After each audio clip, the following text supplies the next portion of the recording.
Open Your Eyes is brought to you by the Belize Bank. Our country, your bank.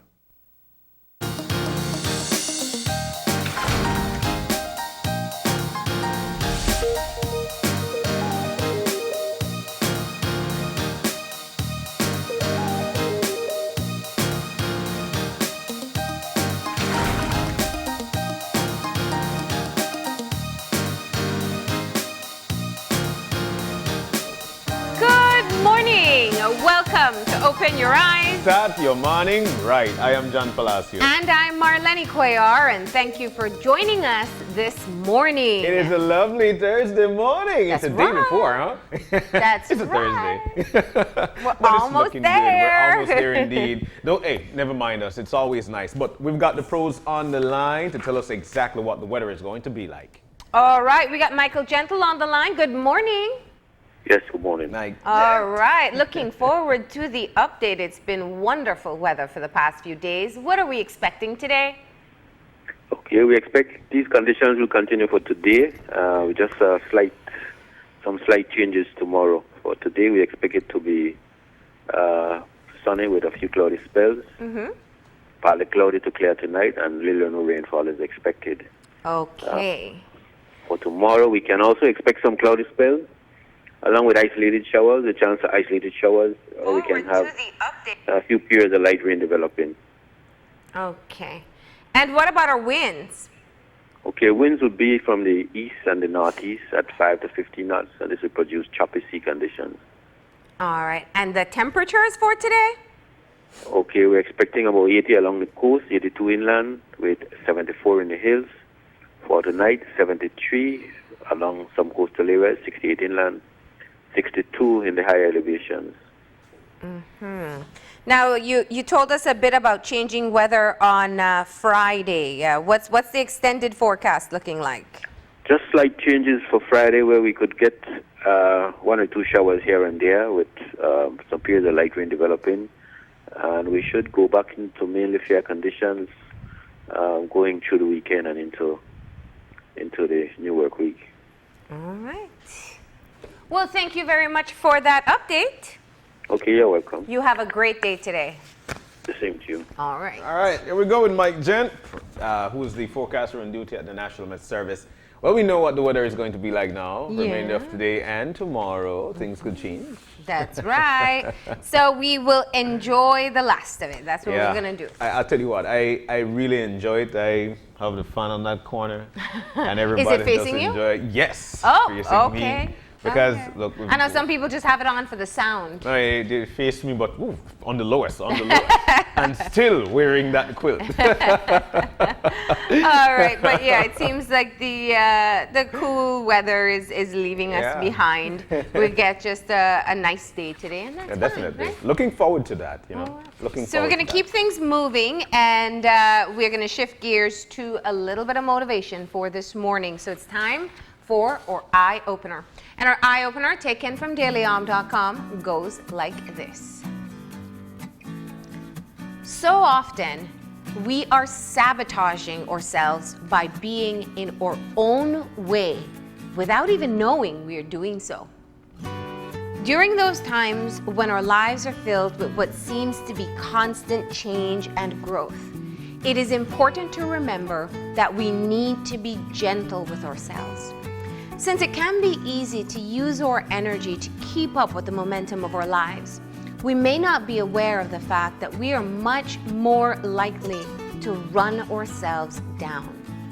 When things seem to be moving quickly, it is especially essential that we make a point to slow down and be gentle with ourselves. The more we're able to treat our bodies with gentleness, the more tenderness and compassion we will call forth into our lives. Learning to understand and pay attention to what our self needs will in turn allow us to fill our lives with unlimited, loving, and healing energy, and to truly take care of the things that mean the most to us. First thing that goes into my mind just listening to it is somebody who does a lot of self-thought, or somebody who does a lot of not yoga, but you know, when you sit down there and you just Meditation. meditation. Yes, it reminds me of that because it's like, in order for you to know that you're speeding up, you have to be cognizant of it. In order for you to know that, you know, I could eventually just stop and try to you know, keep things down a notch. Yeah. You have to be cognizant that that's what's going on. And for the most part, there are a lot of people, we're not even paying attention to that. And this is when, and I think we did an eye opener where we talk about checks and balances for one's self. We did that, and this is exactly where this one comes in. You need to do checks and balances with yourself. You need to gauge how you're moving, and as long as you're gauging how you're moving, you'll eventually know exactly, oh, I'm going a little too fast, or I need to slow down a little bit, or I'm moving too slow, I need to kick things up a notch. This eye-opener reminds me of that. Somebody who is just cognizant of one's self and knows when to and how to. Yeah. Well, you know, I see it in terms of how oblivious we come in our day-to-day lives, how we kind of, you know, you have those moments if you're a driver where you just drive home. Like you don't remember, anything along the way. Yes. Your mind switches into that autopilot mode. It knows what it's supposed to do and you don't give it any focus at all. And sometimes our entire days are like that. Sometimes weeks, months, you know, we just get up, do the same routine over and over, and we really just, and it can be because you're busy. People have a lot of responsibilities, don't get me wrong. You have one job, two jobs, children, spouse, parents, you know, all these other things taking place. That you feel like you're just gonna go through it and keep on moving. But I think that what the eye-opener reminds us of is how critical it is that at the busiest time that we just pause. Maybe you don't do meditation, you know, just pause for a moment, take in what's going on, reassess, you know, are you making the most of the experiences along the way? Did you really pay attention to what your kids said about their day, or did you just do the perfunctory, great, okay, you know, good job, keep on studying, keep on you know? moving, yes. And I think it happens to all of us. It happens all the time. It's actually the easier way to do it, just let autopilot take care of it. But when you feel that energy that you run down, you don't want to do it another day, you still get up and do it, but you don't want to, I think that's the most important time for you to stop. And you know, what activity you choose to do is up to you. It could be meditation, it could be maybe just taking some time alone, it could be fitting in some exercise and clearing out your mind. It couldn't be anything, but just take that moment for yourself, because that really is kind of the reset button. That's the reset button. To get you back on track, to switch off autopilot mode and make you more conscious about what's going on. You know, and I'll go directly to the workforce. As a matter of fact, I'll go directly to everybody else. What you mentioned a while ago there, what you mentioned there is extremely important. The reset button, that's a serious button. That button actually puts you back too. You'd be surprised, and it goes especially for writers when you get that writer's block. You know, you get up from there and you take a walk around, probably talk to a coworker or two, and you get back to your desk and it feels so refreshing, like, oh my God. And then some new energy comes up, you know? You're in the house. If you're a housewife or a husband, because these people are out there, get up for one spell and you go to the veranda, look around for 2 or 3 minutes, and you get back in the house and you see how refreshing things can be. You're at the workplace. Get up, stand up, probably do a push-up if you want. Just put your hand in your pocket, like you know, and chula boy kind of way. Too crazy. Put your hand in your pocket. Push-ups at work. You could do that. Go I in the can see corner you and doing that. That's no problem, because you could always use your chair to do something. Got you. You know, and it actually reinforces the energy that you've got. Your energy level steps up a little. You know, these things are very important. The reset button is important. And you just may not be knowing. A lot of times I think we focus so much, and I say this as guilty as everybody else. We get so focused on all the things that don't go your way or that aren't working out the way you want it to, and we think so much of the external environments, and again, you just like go through it because that's what you're used to. And we don't realize that sometimes just changing how we see it, that reframing process makes a huge difference. So who you are in your daily life becomes far more powerful than what you have to do. Yeah, you're so right. Yeah, so but this one, let's was all do it definitely together. yes, That's together. our morning That's the word. motivation Yes. for today. But it's so nice to have an eye opener like that one. Now, speaking of like that one, I'll tell you what we're going to do. We're ready and set to take you to the table for some morning tea. What do you say, huh? I love this segment. I really love it. So while we're mixing things up, I could smell the fever grass in your home. I love this one. This one is definitely something that a lot of people will definitely chime into. Get on your social media platform and get ready and set. The question is this. When you thought of the year 2020, what technology did you envision that we don't currently have at this point? What do you think? You think I really have my Superman and my kid 2020, yeah, and then flying around? 2020 does sound very futuristic. Yes, it does. It Not does. right now, but it did when we were younger. Definitely. In the 90s, they hear about, what 2020, this and what happened. Weird, eh? Look where we are. It's actually January, 22? Yeah. 23. And in the year 2020, so we're 23 days in the year 2020. For me, I really thought we would have had flying cars, which I think at this particular point, somebody probably have one. True. I actually thought there would have been Aladdin flying carpet at this point. Yeah. I really thought that way, Steve, for real. I thought I thought we would have flying carpet where one of those chambers, I guess because of TV, Yeah, it one is. of those chambers where It you is. step in and then you could go back to the 90s or you could go into a future. I actually thought those things. I think if you grew up in the 90s, your perception of the future, and if it was the 80s, Especially it with was TV. either Back to the Future that kind of told you what the future was Yeah, going to be yeah, like, yeah. or the Jetsons, Yeah. And I always joke with people, quite a bit from the Jetsons actually does take place today. But for me, I think it's more of space exploration. I thought we'd be further in exploring what exists you're right. beyond Earth. Yeah. And again, I'm saying because that's kind of what my future was Yeah. molded by when I was younger. We're still very limited in terms of exploring, having just people who are not scientists exploring. So that's probably one thing that when I was younger, I thought, in the future, we'll be able to take trips to the space. So we just go in 2020, we'll be there. Go visit Mars. But some of the things that are on right now that I think that is amazing is the fact that your cell phone that's an amazing piece of equipment there. You could find it from wherever you are as long as you've got internet capability. If you lost your cell phone, you could find that anywhere there are things like looking at each other when you're on Video the phone. calls. I was going to say, video calls are phenomenal. And the fact man. that most people who possess a phone have access to it, that's pretty amazing. That's you can amazing. take people along with you everywhere. Amazing.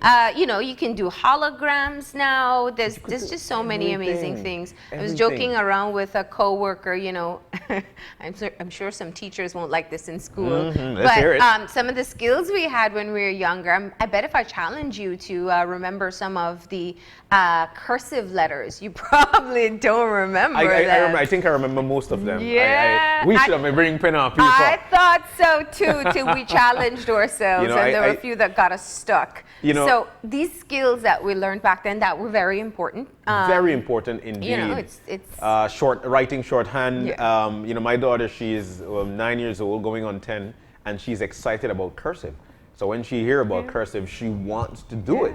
Writing your name in cursive. Yeah. It was something, we found very important back then. Yeah. And I do hope that that's going to be a secret code in the future if you can knows? read cursive. And the word right there, though.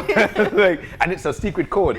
But we've got so many It's like amazing shorthand. things. Some people can't read shorthand Some people today. can't read shorthand today. It takes a skill to do that. But of course, as long as you study, you're going to get there. All right? You're speaking up for those teachers. Now I understand because your daughter's learning cursive. Well, You see. All right. We got to get moving into our show. There's a lot to discuss. Of course, John, there's a lot happening in the country at this time. And we just wanted to lighten up your morning for you a bit because we know that there is so much going on. Yesterday, they called off the search for the American tourists that went missing. Of course, I think that the Coast Guard said they usually do 72 hours. They did beyond that. Yeah. It's a sad, sad story. Very much so. And I really hope that her family can get some closure, that her body is recovered, because they're saying at this point that it's very unlikely that she's still alive. But that they can have that closure. The other big news that we have, in fact, I wanted to be able to share that with you this morning, that you can look forward to. News 5 has actually obtained new details about the Lev Derman case. This is a huge scandal that is rocking the country at this time. The allegation is that this man that is charged for fraud in the United States, part of the information against him is that he actually worked or provided money to government officials in Belize, administered a government official. And so we can tell you this morning, actually, that we have obtained brand new information, details that has not been revealed before. So we will be having a comprehensive look at that tonight. You definitely don't want to miss it. It is very important for us to understand. We know the Prime Minister had his press conference last week saying that he asked each cabinet member that was present at that time whether they received the money. Everyone said no. I don't think much people were surprised by that.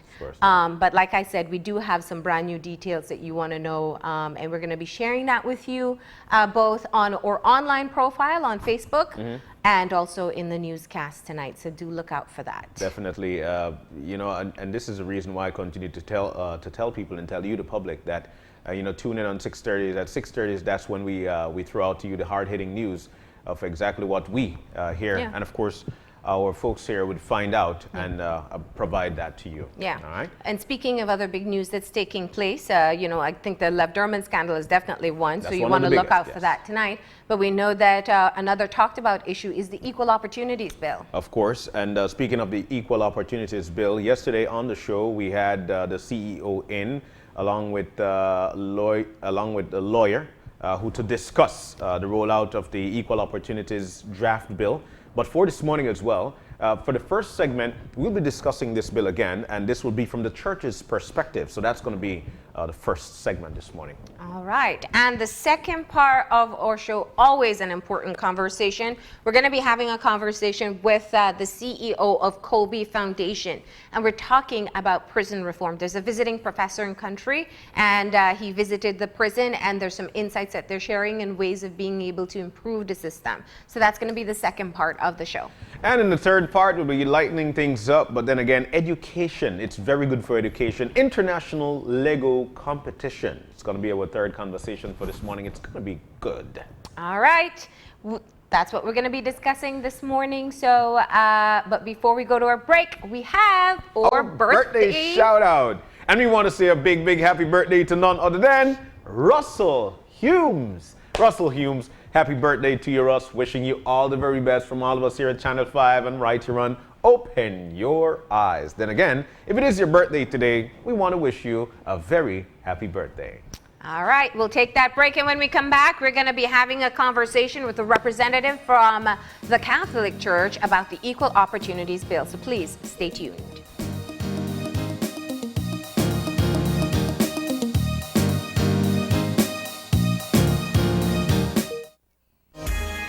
The Belize Bank introduces its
And welcome back to Open Your Eyes for Thursday morning. We are now moving into our first segment for the morning.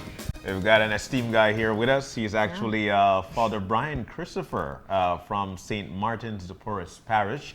He will be, of course, sharing his perspective on the Equal Opportunities Draft Bill. Father, good morning, and welcome. Thank you. Good morning. Welcome back. Yeah, welcome back And it's indeed. not Easter or Christmas. That's right. Actually, I think the last time you had me on was when we were talking about decriminalization of marijuana. Oh, so yes, thanks yes, for bringing yes. me in for all Yes. that. Ooh, that's true. Yes, yes, we, yes, we yes. like that you don't shy away from the hot topics. And in fact, I think that that's perhaps the reason why we wanted to get a representative or someone with a religious background to weigh in, because this is one of the highly controversial issues in the country right now. And we are hearing from the evangelical group, but in Belize, I was saying that statistically speaking, 40% of the country identifies as Roman Catholic. And so you understanding all the principles and beliefs can be able to weigh in on it, right? I hope. Yeah. We'll see. To be clear, you said to us before you're not representing the church's perspective, That's but correct. Father Brian's alone. Yeah, I don't. Only the bishop can speak Yes. for the church, so Yeah. I'm not here Yeah. to do that. But I hopefully I can start to maybe parse some of these positions a bit. Yeah. Well, yesterday we had the CEO in, along with the lawyer, to shed some light on the Equal Opportunities Draft Bill. And what they tried to do was to give clarity to it. So from your perspective, I'm sure that you've heard about it. It has been one of the biggest news in the story, actually, in the news. So I'm sure you've heard about it. So let's get into it. Your perspective, how do you feel about it? What's your thoughts? Yeah, I mean, I would say, generally speaking, I think that I think this bill is needed. And I think that maybe not this particular bill. I think that there are problems with it. I think there are tensions in it that need to be worked out. Yeah. But I think that discrimination continues to be a problem, not just here in Belize, not just in the region, but in societies throughout the world. And would that we lived in a world where everybody treated each other like brothers and sisters, but we don't, right? And so at times governments need to step in and need to impose legislation. Yeah. Need to say, no, I'm sorry, you can't do that. You can't throw somebody out because they're gay or because they don't fit your notions of gender. Yeah. In a multicultural, multi-ethnic, multi-religious society, it's tense. So churches can have their own theologies, they can have their own philosophies, they can have their own points of view. Yeah. But when you move into a multicultural setting, then you get into a world of complexity there. Yeah. And I think that's what I would just say, is that I think there's a lot of complexity around this bill. Yeah, and I think that part of the issue that we got the chance to really be able to address yesterday was the first reaction from the people who participated in the consultations, who identified as Christians, were saying, "Oh, you are allowing for same-sex marriage," and we've clarified that that's not a part of the case. bill. That's right. But the issue really boils down to discrimination and looking at people who've been marginalized in society for some way or the other.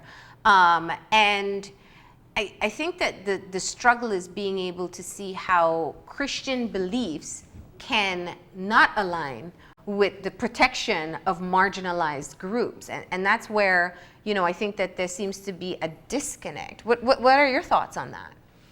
Yeah, I mean, I think that the argument would go something like this.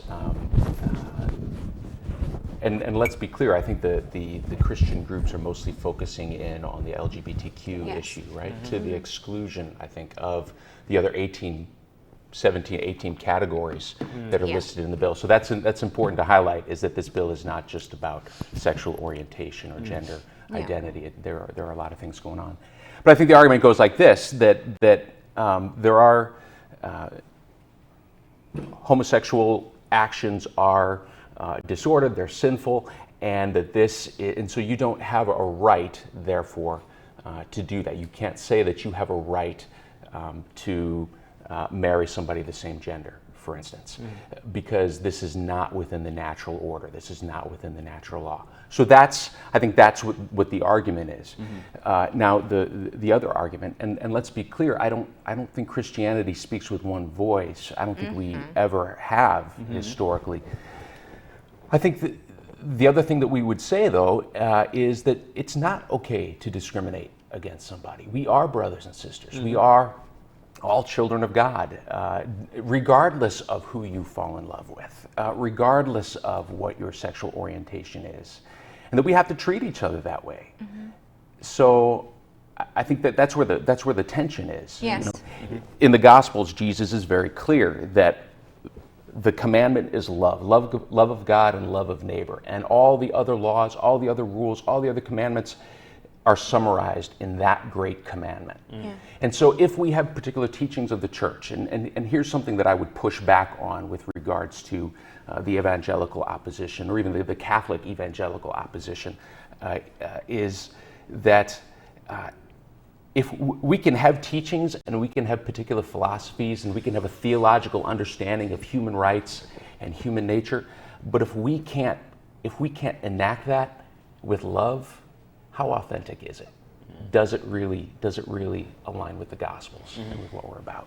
You did mention at the start of it that there's some things in there that you feel are not, shouldn't be, or there are a few flaws. Can you point out to some of these? Sure. I don't know that they're flaws. Look, I'm not a legal expert, so I'm coming at this bill just looking at the bill by itself without having compared it to other bills, without having a real solid understanding even of the common law tradition that you all have here. But I think that there are some questions that I would have about the bill, and one of them would have to do with implementation. How efficiently is this going to be implemented? How efficiently will this commission work? I know that we have other commissions in this nation that maybe don't work so efficiently, and that leads to big problems. So if the complaints get tied up in this commission for long periods of time, well, where does that leave the parties then? So I think that's one. I think a second tension has to do with the kind of distance between this commission and the government of Belize. I think that for human rights commissions to work effectively, they have to be independent of the government. So that means free from partisan politics. Are we going to be able to keep this commission free from partisan politics? If we can't, then it's useless. Its credibility is done. I think that there are a number of other tensions that need to be worked out with regards to, for instance, grant-aided religious schools.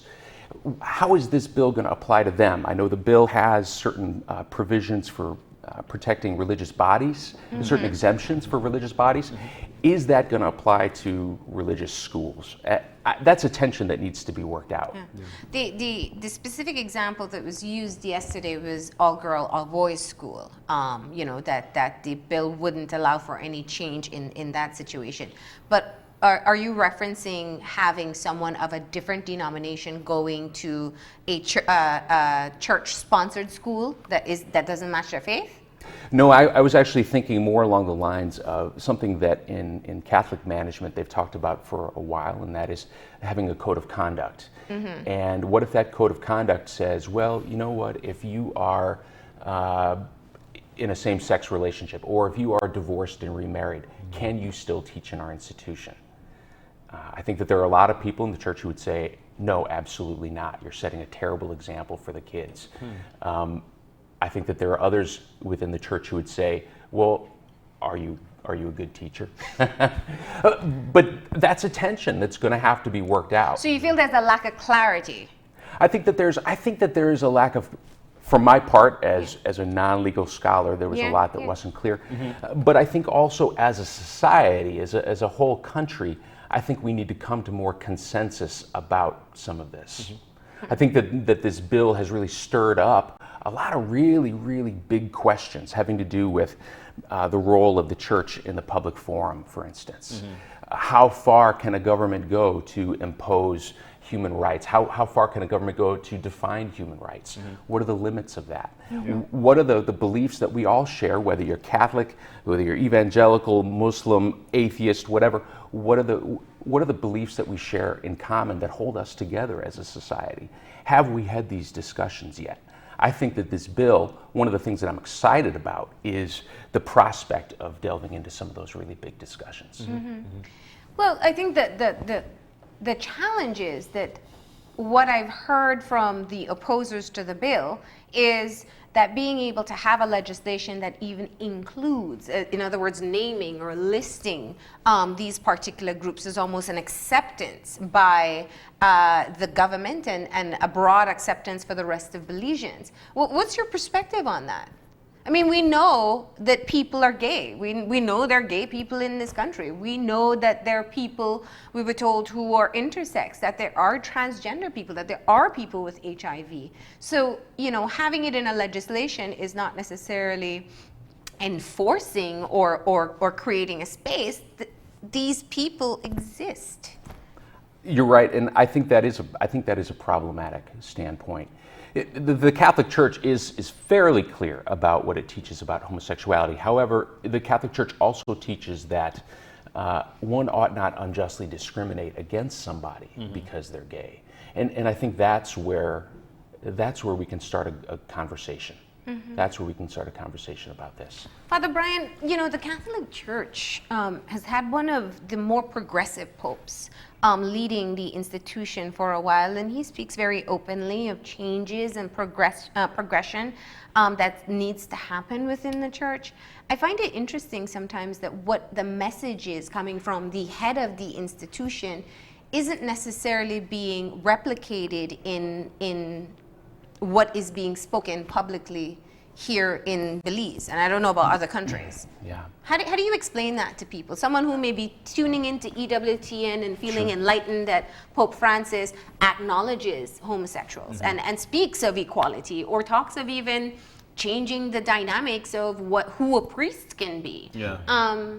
But we don't hear those types of messages being communicated in Belize. Yeah, you know, I think what Pope Francis has done, what he's doing is not changing the doctrine of the church. He's not changing what the church teaches. Rather, he's changing our approach to how we apply this doctrine, how we actually live it out. So one of the things that Pope Francis would say, and I think this is really important for this discussion, is that your first step is to meet people where they are. So we ought to encounter people as they are, meet them where they are, and let's start the conversation there, rather than just imposing doctrine from above. So for instance, you know, we can get lost with regards to this bill in arguments about philosophy of human nature, theology of human nature, but this isn't about philosophy or theology. This is about that young man in Orange Walk last week or the week before who was brutally beaten and then died as a result of the beating. And further insulted by having... Exactly. I mean, that's the thing that we really need to bring up. This is not about doctrine. This is about remedying a very real problem, and that is that there are men, women, and children in this nation who identify as gay, and they don't feel safe here. Yeah. And further, if I could take one step further, this is also about other marginalized groups that are largely invisible here. They don't have access to the same services that you and I have, simply because they might be in a wheelchair or what have you. You know, Father Brian, for the most part, and you know, one of the things about our country is that we do talk, we do relay messages, we do have discussions on certain issues, and I think that for the Equal Opportunities Draft Bill, one of the things that we've been hearing is that this bill actually prepares us for the future, prepares us to accept each other as we are. But one of the things that we're heavily reluctant, especially in our little third world country, as we're called, is change. How do we spread this message of change to have people accept each other, especially from today's date, rather than waiting for the future? How do we do this? Your perspective on it. That's a tough one. It's tough. There does have to look. I think there does have to be dialogue about this, and unfortunately, and as I mentioned beforehand, I was not able to go. I was out of the country, so couldn't go to the public forum. Yeah. But my understanding of them is that they basically devolved into shouting matches, and there's absolutely nothing Christian, I think, about that. some of the things that were reported to me about what people said, about the signs that they carried. Nothing Christian about that, right? So we need to create spaces where we really can have honest dialogue. By dialogue, I don't mean, oh, well, you disagree with me, let me tell you why you're wrong. That's not real dialogue. But dialogue where we really can learn to listen to each other and start to appreciate, even if I don't agree with you, can I appreciate where you're coming from? And I think that there are things that we need to get rid of in order to go there. I think we need to get rid of this idea of moral superiority, that because you live a certain way or a certain type of person, that somehow you are less than, or that God loves you less. You know what? Every single one of us can look at our lives and we can see big sin in our lives, right? We're all there. We are all in need of God's mercy. Let's start there, okay? So getting rid of that. I think learning to listen, learning to ask honest questions rather than argumentative questions. I think that there are a lot of ways that we can do this. What exactly that forum is, I don't know yet. I'd love to say that the churches would be a great place to do that. I look at St. Martin's, and I think at St. Martin's, we have a very diverse population. We are not all on the same page with regards to this bill, and that's okay. That's okay. I think maybe we might be stronger because we disagree, but let's find a way to come together and talk about it. So we're actually talking about that now. As a congregation, talking about how we talk about things. Yeah. And what's your approach? What is the message that you're saying? How do you talk about this in the religious context? Again, we have to agree. No, to I mean, certain, especially Sure. if you have a congregation with opposing views to this, it's kind of a smaller version of what's happening in the wider society. Right. And so if you talk to them and you say, well, let's see how we can dissect or appreciate or recognize the differentiating views that exist here. I mean, how do you make a safe space for that?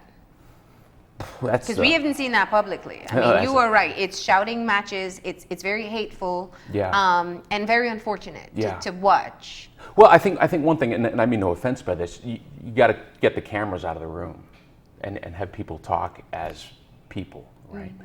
I think, as I said, another thing we got to do, there are certain ground rules, if you will, that we need to agree to about how we talk to one another, our willingness to listen to one another. I've been a part of small group dialogues about these sorts of issues before in other circumstances. And when people come with an openness to listen, to engage, that I don't engage you as LGBTQ agenda, rather, I engage you as another human being. Or I don't engage you as Christian evangelical, I engage you as a human being. That's fundamental to having these dialogues and creating that safe space.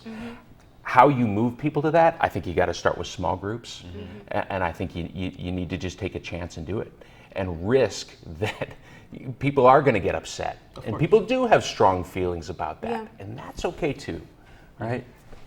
How does, and I know you're not speaking for the church, but when a person who's not been following, maybe doesn't go to church, maybe non-aligned, pays attention to what's coming out of the consultations, and people standing up and thumping the chest and saying, I'm Christian and this is what the Bible says and how dare you. Is it important for the church to differentiate themselves or be able to clarify their positions? Because if I don't know what church that person is from, if I don't know what denomination they are, if I don't know if that's just one individual in a church that doesn't share the same view, I take that as the whole comprehensive image of what the church is. I mean, and I would challenge the assumption, right, that if you hear one person talking from a Christian perspective, that person does not represent the diversity of the Christian tradition, the richness of the Christian tradition. So I think we all have to recognize that. We don't speak with one voice. There are some voices that are, let's say, better organized and louder, but that's not the only, the positions that were represented most loudly at those fora are not the only positions within the Christian faith tradition. Wow.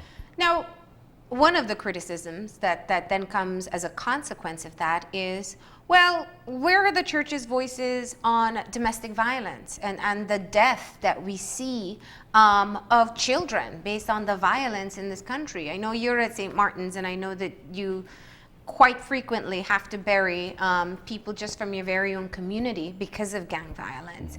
And people say, well, listen, you have an opinion about a discrimination bill, but we don't hear anything about all these other very important issues that are robbing families of loved ones, parents, children, siblings. I think that's a fair criticism.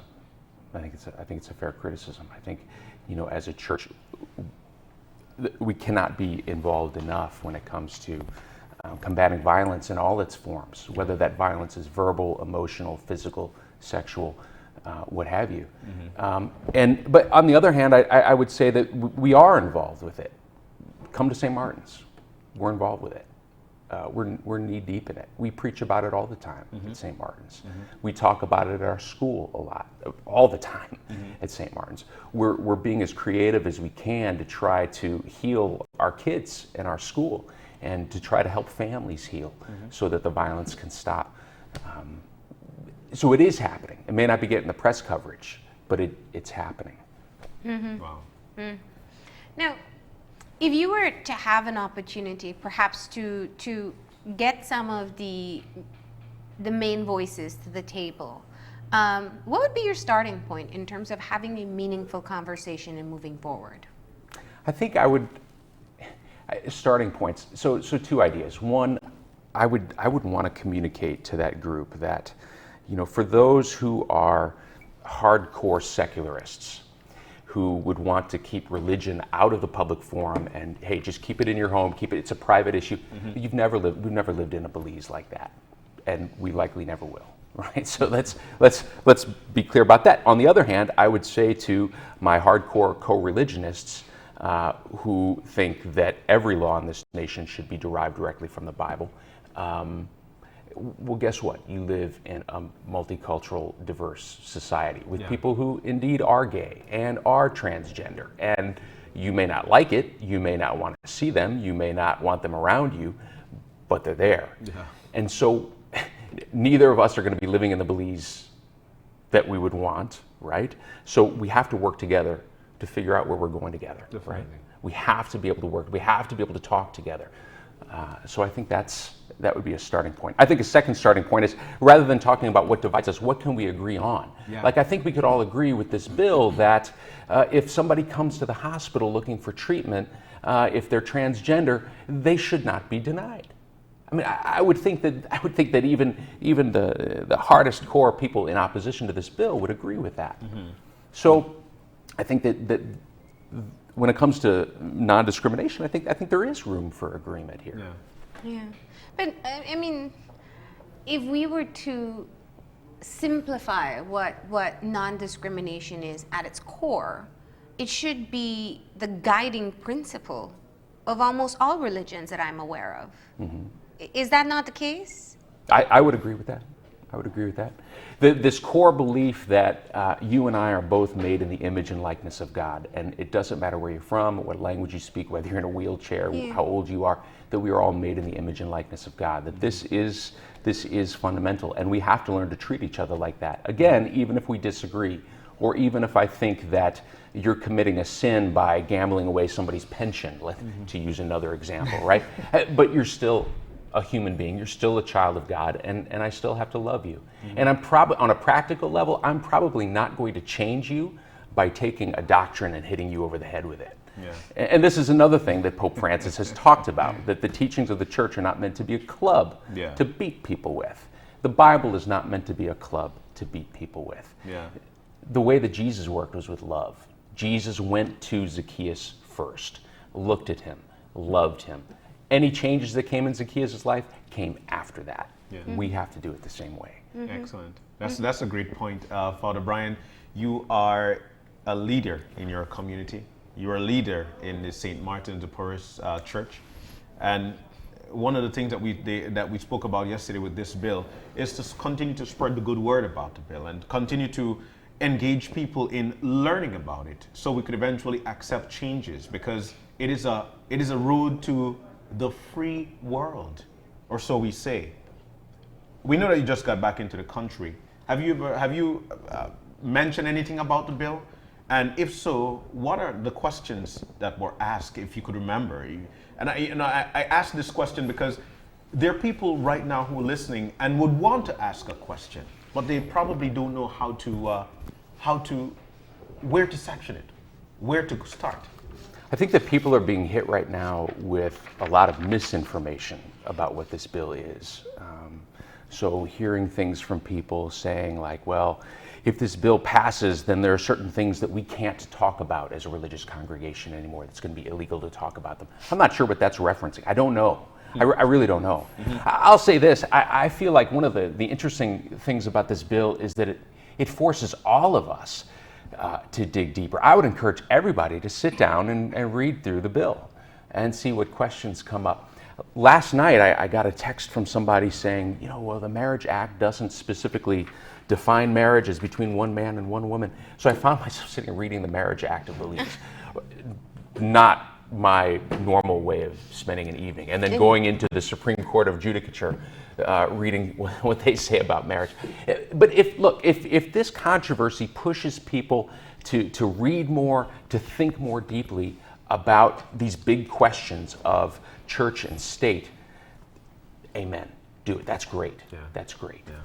Yeah, that's provided there's an openness for seeing disagreement in some way. I mean, we've seen some messages going out that we see that there's more of a divide being built than a recognition that someone holds a different point of view. Right. And I think that I wanted to ask just, you were in Belize City. We know that you work with a very vulnerable community already. You have a very vibrant church at St. Martin's, very diverse congregation as well. There's a lot happening in this country, and this bill is only one of them. We have serious issues with crime. We have serious issues with a lot of other things. From your perspective, given your day-to-day life and your day-to-day reality, does it concern you that perhaps it boils down to an homophobic conversation publicly versus talking about the bigger issues and the things really affecting people's lives? Yeah, I mean, the short answer is yes. I mean, I think you're absolutely right. I think when the controversy about this bill started, I had to do a face palm because it's like, come on, we've got so many other things. I've got so many other things to deal with. Reading the Marriage Act is not on my list of things to do, right? But so I think that there are more pressing issues that we need to be dealing with. I think, it seems to me that this bill in the public discourse has been reduced to this LGBTQ community versus church kind of dynamic. That's not going to get us anywhere. That's a non-starter.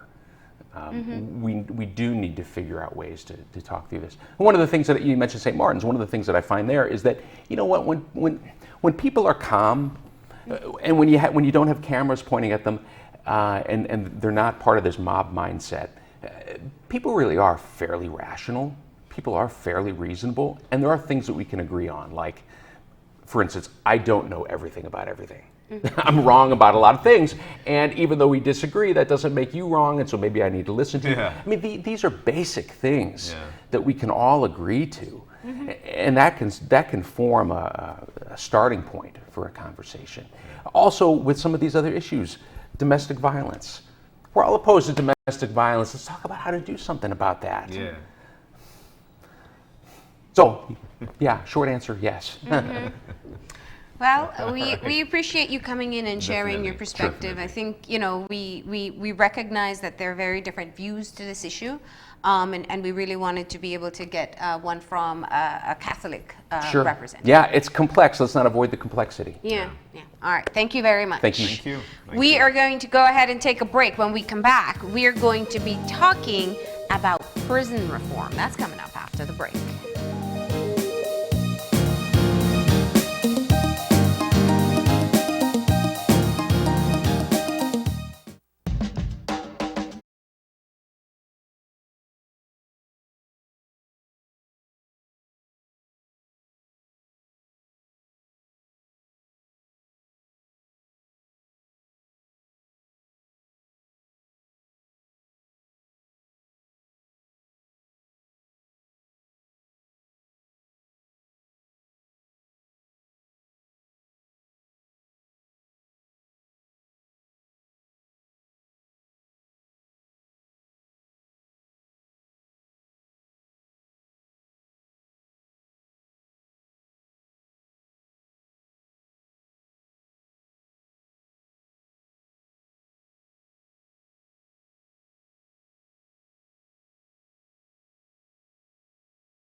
Welcome back. To Open Your Eyes. Open Your Eyes. It is a cool, cool Thursday morning, and we're loving the conversations. Actually, we're venturing off now into our second conversation: prison reform, challenges and successes of the Belize prison system. In with us to tell us more, we have Virgilio Murillo, who is a CEO at the Colby Foundation, and Dr. Jared Sadowski. Nice to meet him, researcher, and of course, lecturer at a university. Guys, good morning and welcome. Good morning. Thank you. And I just want to say I'll say it now. Happy New Year. Happy New Year to you too. Happy New Year to you too. You know, prison reform is definitely something that I think we should try to continue to have conversations with. Because people hear about going to prison and it is the dungeon of doom, forgetting that it's a reform spot. It is a spot to try and get you back to society, you know, from which once you came. Challenges and successes of the Belize Central Prison. Let's get to that. Where are we at this particular point? Where were we? Where are we, and then where do we want to go? Well, John, good morning to you guys, and thanks for having us. I want to start off by saying that, and I do want to thank Dr. Sadowski for teaming up with the Colby Foundation in trying to help us as we strive towards reintegrating productive citizens into society. Yeah. Prison really is, like you said, an opportunity for you to reform and be sent back into your society, I guess properly rehabilitated, and going out back trying to be productive and law abiding. Yes. That is the essence of what prisons are for. Challenges and successes, we do have quite a lot of challenges, no doubt about it. Of course, we always have the issues with staff, trying to man the prison with the appropriate staff, the appropriate numbers, as well as the appropriate caliber of people, because working in a prison is not an easy job. I would not imagine. Yeah. These guys weren't sent there for singing too loudly in church. We know that by now. All right? And they come with their issues. And I keep telling people that prisons are a microcosm of society. Yes. Whatever happens in a society happens in a prison. You know, and they play their games. And that is exactly what Dr. Sadowski came to assist us with. Yeah. With trying to see how we can train our staff in terms of dealing with issues such as escapes, riots, and hostage taking. We've never had those things, aside from the riot that took place last year. And remember that escape, that mass escape with those 3 serious guys that took place in May. Yeah. So we had our challenges last year, no doubt about it, in terms of escape and in terms of the little disturbance, I would call it, that took place. And we managed to quell it in about 10 minutes, but maybe it was by the grace of God that happened. Yeah. So today, Dr. Sadowski definitely is offering and volunteering his time and his resources to come and equip our staff so that should these things happen in the future, we should be in a better position to deal with it. All right. Yeah. Dr. Sadowski, you visited the Belize prison as a part of your research, right? I did. And you're a lecturer in criminal justice at the American Military University. Right. So I'm assuming that you are comparing what we do in Belize to other countries in this region. I am. Tell me what your initial findings were, or what your first impression was when you entered into the compound. A sense of calmness. There's one thing that sets Belize Central Prison aside from the other prisons that I've researched in the area. To put it in perspective, just in the last couple weeks, we've had a prison escape of 75 inmates in Paraguay. Within the last 2 weeks, we've had 37 inmates murdered in 2 riots that occurred in Honduras. Wow. So as we look at what's going on in the neighboring countries and in the general region, these issues of escapes and riots and hostage-taking situations are prevalent and are a problem. So Belize Central Prison, because of its Christian-based operating model, which I believe should be the model for prison management throughout the region. There's such a sense of calmness there. That coupled with rehabilitation. As I walk through the prison, inmates would look at me. They would look me in the eyes. You know, there was a sense of meaning in their lives there because of what Kolbe Foundation is doing. And it's nothing like I've seen anywhere else. Now, when you use those numbers, though, is it comparative? Because if we have 3 escaped out of 5,000, how many? No. The prison population? Yeah, yeah. Oh, we last year we were around 1,100 when that escape took place. 1,100, sorry, yeah. So if you look at 3 out of 11 and 75 out of how many in Paraguay, I mean, what's the comparison we're using here so we don't mislead? Well, and that brings up another great point. That actually speaks to the low recidivism rate of Belize Central Prison, which is around 10%, which is an unheard of reoffending recidivism rate in, really, I believe, in the world. It's a tremendous thing. So we have a lower prison population in Belize Central Prison because of the successes in rehabilitation through the faith-based approaches that are being taken. There are higher populations, and that's a great point. You know, but some of the issues that I'd like to point out is in the 75 that escaped, according to some of the government officials, that information that's been published in the media, some of them walked out of the gate. Yeah, You this know, is in Paraguay, not Belize. so Right, people this is in can- Paraguay, right, right, very important. Yeah. So, you know, there may be larger prison populations, but it really speaks to the effectiveness of the management at Belize Central Prison that we're not having incidents, maybe even at a smaller scale. Okay. That's, And talking about the recidivism, there is a slide there, there's a line chart slide, I would want you to show it. I think it's all the way to the... just so we make sure people understand, recidivism is whether or not they return To back prison. to the institution, Right. to the prison. That slide right there. Yeah. Let's look at that slide right there. That gives you an idea how the prison population has been over the years. If you notice the So we green, peaked at we 15. peaked, and that was what you call a yearly average. That's a yearly average. The prison population, as far as my recollection goes, I think it almost reached 1,700 at one point in a particular year, and it would have been that very same year right there. If you notice, ever since then, though, there's been a continuous decline in terms of population, and that is what makes us feel good about the recidivism, because at the end of the day, it's all in the numbers if you look at it. Yeah, definitely. But can you look at that in isolation, though? Because you can't separate the justice system from it as well, where we know that convictions are really what gives you the population at the prison. I understand that. However, what we're saying is that we can only do something for you when you reach prison.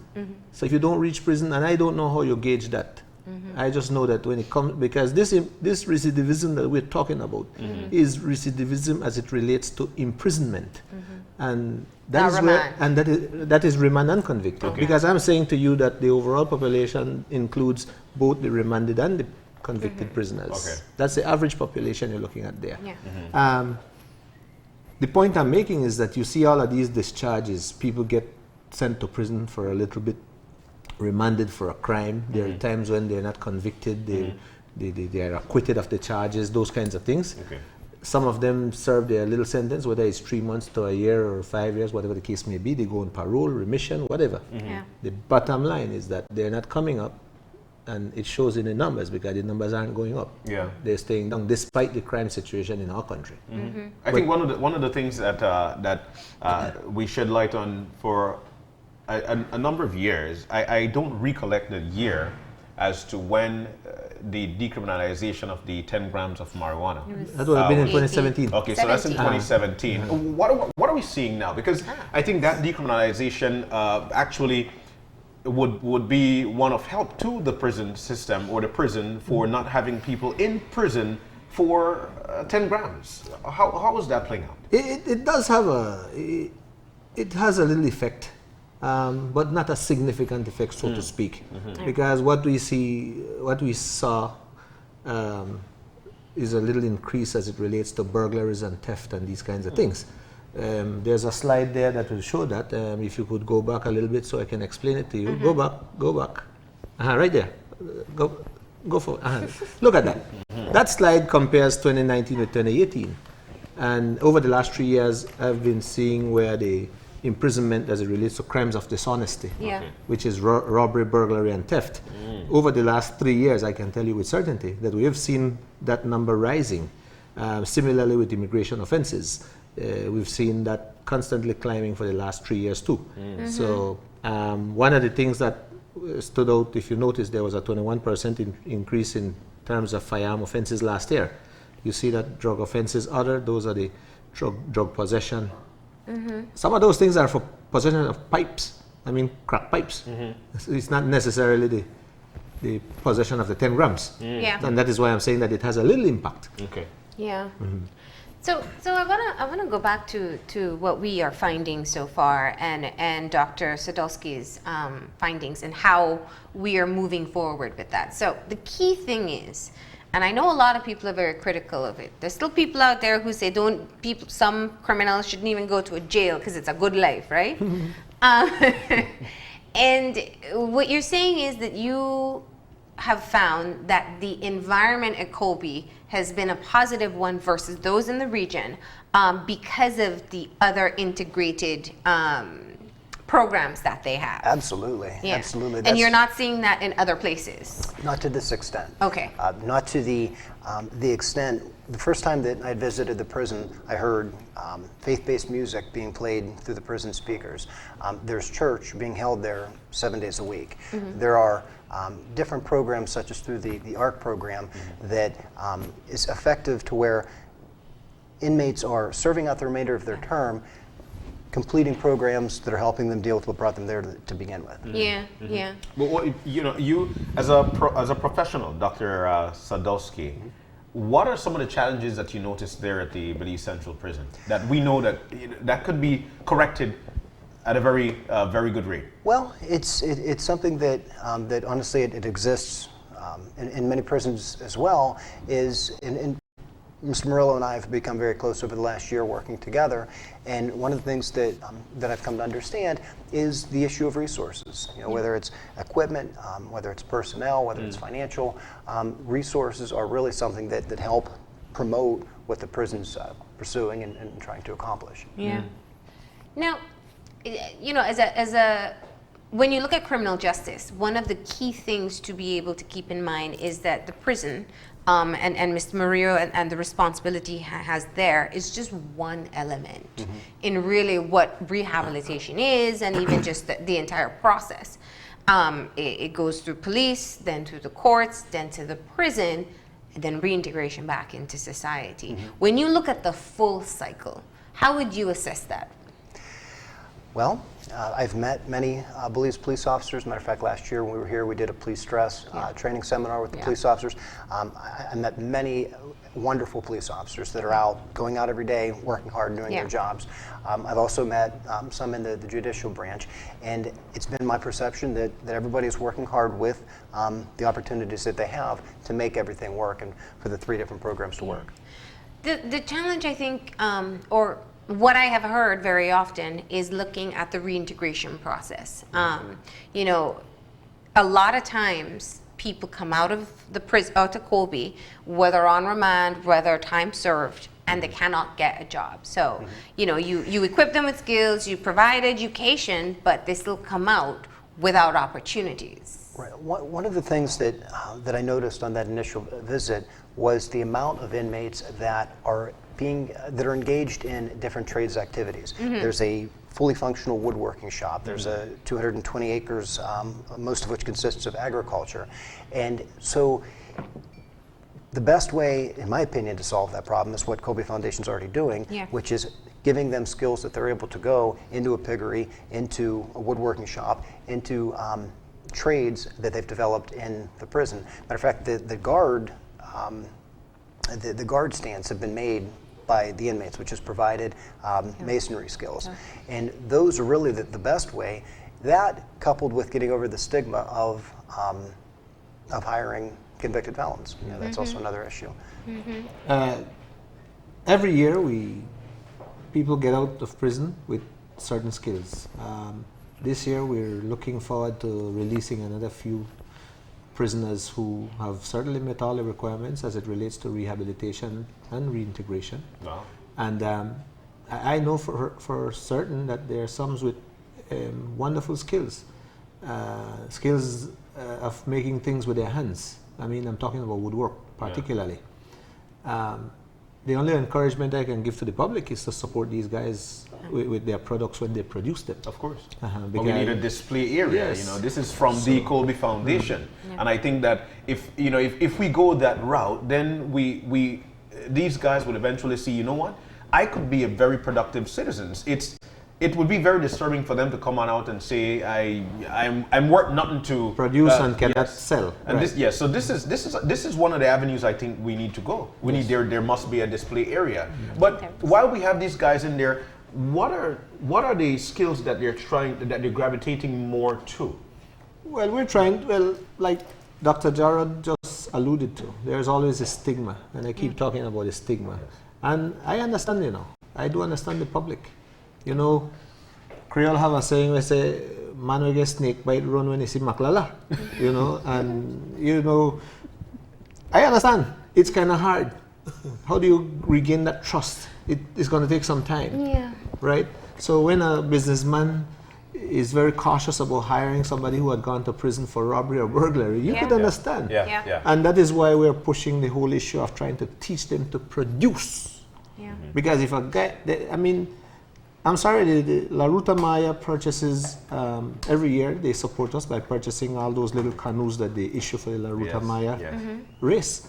And we feel so happy about that. That's the kind of support we need. Yeah. The guy who produces those things, it is the very same inmates. Yes. And I'm saying that when that guy or those prisoners who produces those little canoes comes out into society, because they're going to come out into society. They will. Yeah. They need that same support. Whilst they might not necessarily want to continue buying it from the prison, they could go and buy it from these guys so that they could keep their business going. Yeah. Because it's kind of hard. The stigma does affect them. And that is why we are trying to push the whole issue of teaching them to produce things. So it's interesting what you're saying, because the woodwork business especially I think is one of the booming business that you've established. I know the coffins are also something that a lot of people purchase from Colby Foundation as well.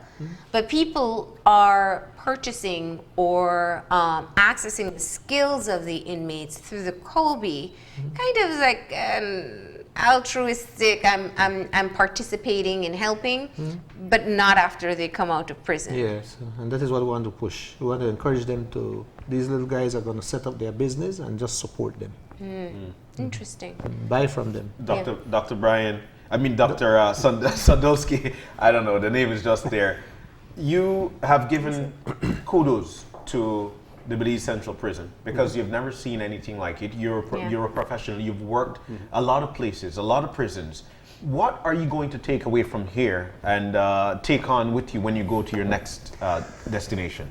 Well, one of the things that I would really like to emphasize is making others aware of what Colby Foundation and Belize Central Prison is doing. I think that that's critical. One, my hope is to bring other resources to the prison that can come and help support what's going on, especially in terms of rehabilitation. So one of the things that, the takeaways that I have are, one, to make awareness of what's going on here, because again, it's my opinion that what's going on at the Belize Central Prison should be the prison operating model. You're saying it should be a model. And Absolutely. I do want to take the time to say that, because a lot of times we look at what's happening in Belize and we think it can be so much better. But what you're saying is, based on your research, Belize has one of the best models for prisons that can be replicated in other places. Right. Yeah. Right. Especially within the region, from what I've seen. And also, the other thing that I want to emphasize is the importance of training. So one of the goals that we have this week is we're going to conduct training on the topics that Mr. Murillo selected. Yeah. And fortunately, we haven't had a major issue of a hostage-taking situation, but we're going to deliver training on how to handle hostage situations, both inmate on inmate as well as inmate on guard, as well as we're going to go over riots and escapes. And my goal is not to tell anybody what should be done. My goal is to say, hey, this is what other prisons are doing around the world in handling these three problems. If there's some things that you may be able to pick and take from that may implement well into your policies, that's ultimately my goal. Yeah. That's fascinating. I mean, the last time you were here, you were talking about stress-reducing workshops. And I say that thinking you have such a calm demeanor as well, and how critical. In fact, the police department spoke so highly of that training, because No one's thinking of the level of stress that a rehabilitation officer or a police officer may be going through. Right, and matter of fact, I want to make sure that I mention how grateful I am to Galen University for hosting that. It wouldn't have been possible without them, and they've been absolutely wonderful during the process. So you're absolutely right. Matter of fact, in the training at the prison this week, we're also going to touch on stress management for corrections officers. We're going to touch on PTSD. So when a critical incident, a traumatic incident does occur, these are what you can expect as far as stress responses physiologically, and these are ways that have been proven effective in managing them. And so if you were to identify three, I'll give you the tasks, 3 reasons why you say that Belize has a very good model for a prison, what would those be?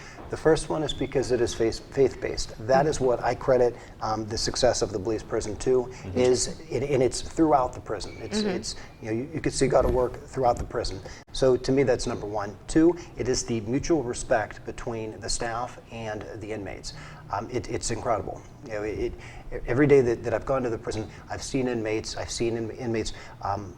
communicating with the staff, and there's not a top-down approach. There's a mutual respect there. So that's something that I've seen in every visit that I've been there.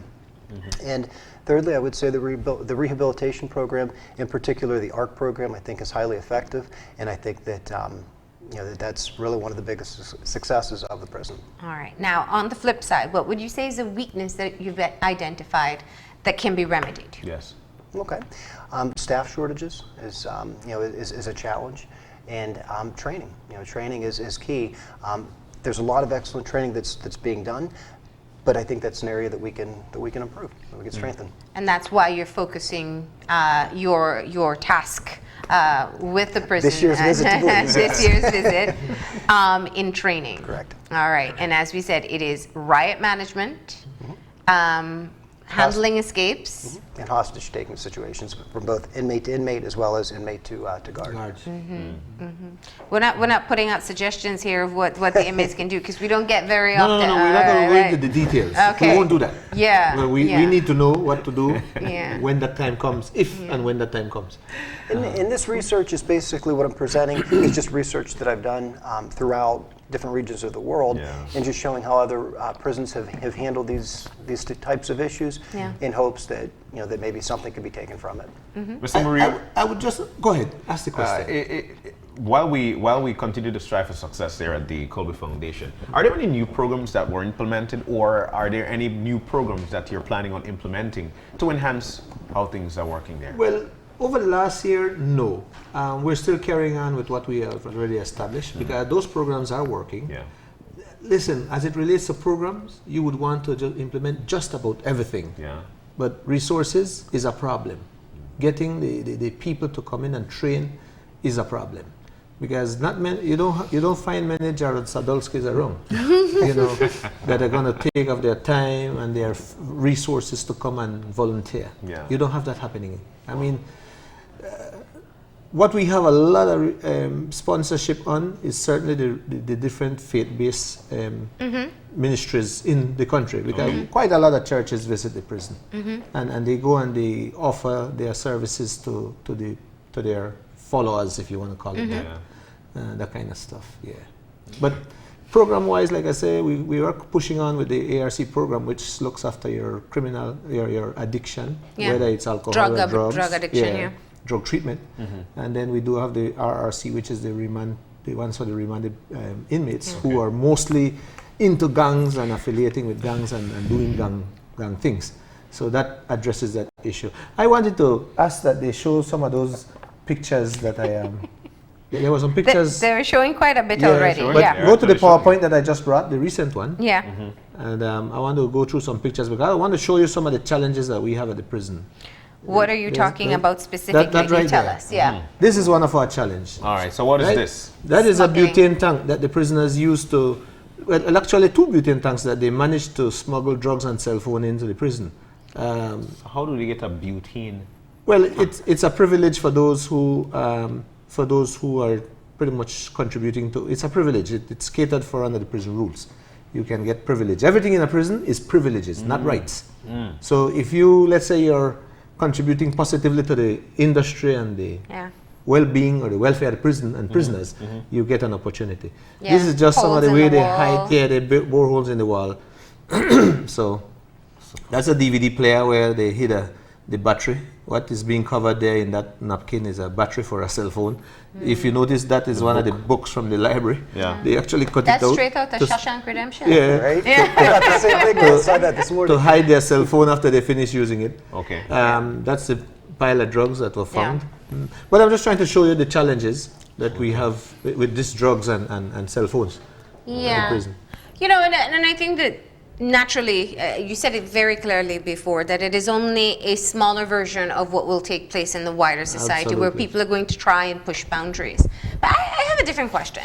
You know, was it a few years ago, Belize was featured in the Netflix series, World's Toughest Prisons.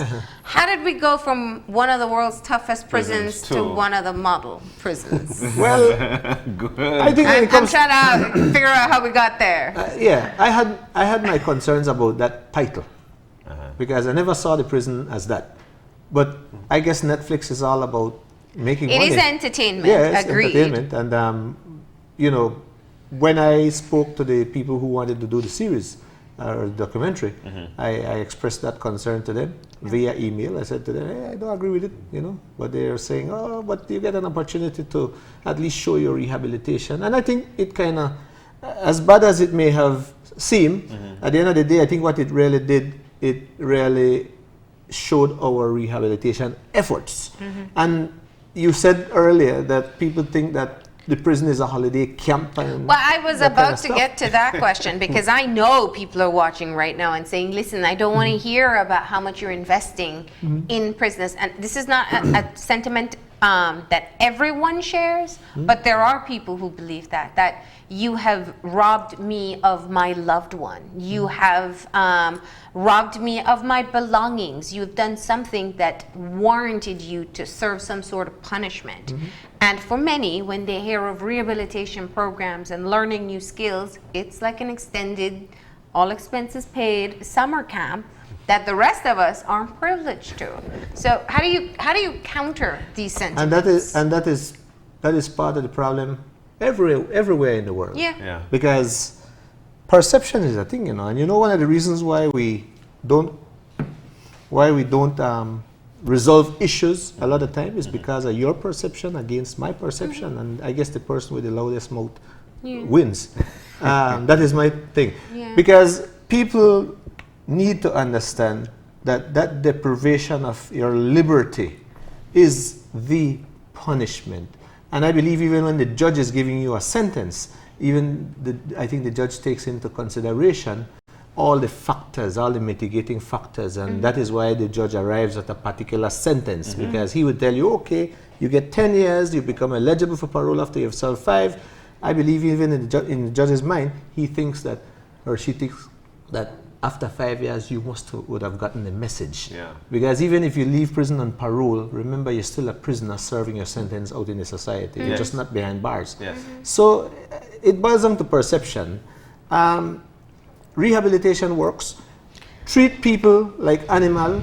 You're going to be sending animals back out into society. Yeah, that's right. And by international standards, the prison is mandated to send people back out properly reformed. Yes.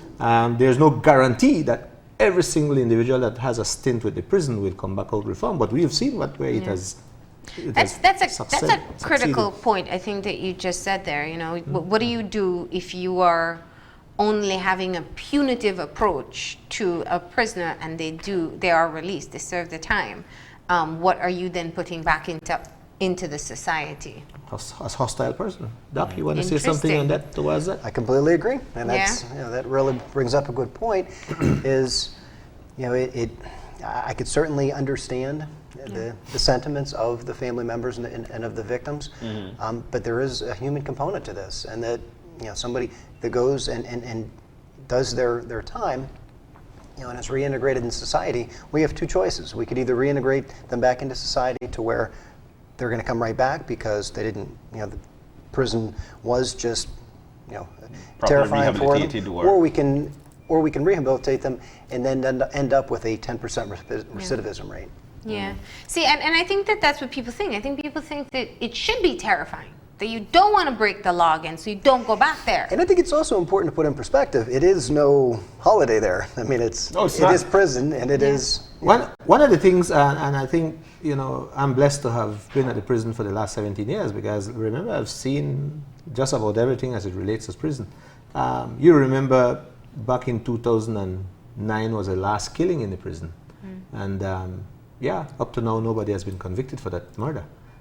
The prisoner was called out for a phone call. He went to take the call, and whilst he's making the phone call, the guy just pushed a toothbrush shank in his neck, and he was dead. Wow. Then don't forget the thing that happened in Panama a couple of days ago, where the AK-47 and pistols were smuggled into the prison, and 13 gang members were shot up in the prison, where the president himself got involved, because he's saying in no certain terms that these weapons didn't drop out of thin air. That somebody took them in. We had that situation back in 2006 when they killed a prisoner at the maximum security area of the prison with a 38 special. That was smuggled in by a guard. Yeah. You know, so prisons are to be safe. At the end of the day, our mandate is care, custody, and control. You know, and we have to stick to that. And in terms of your own evaluation, because that's a key point, you know, some of the things that would get smuggled into the prison, or some of the things that have taken place, and I know you have some pending court case as well, with a rape incident, they can only happen with the involvement of some of the staff there. So what do you do as the leader of this organization to perhaps do as many checks and balances for the people that are allowed to come to work with the population? Well, certainly we, every time we learn from these situations, because they always have a lesson to teach. And I will maintain that we don't foster a culture of what you call deliberate indifference towards prisoners, none at all. Or we push the whole issue of care, custody, and control. And that is broken down to the staff every time during training. We emphasize those things. I am glad that the prison at least is not being flagged for human rights abuses as it used to be in the past.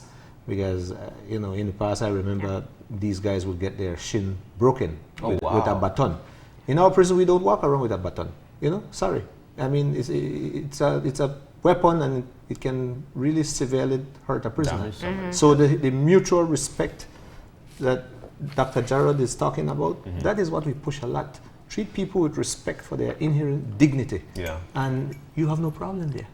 I was just saying to him coming down to here that when I meet these boys in the streets, I mean, so I can't remember each and every person because, almost 2,000 people is coming to prison every year. Yeah. If you look at that statistics that I shared with you, we had 1,975 people coming to prison last year. Wow. I mean, 800 remanded, 926 remanded, and 1,049 remanded, and 926 convicted.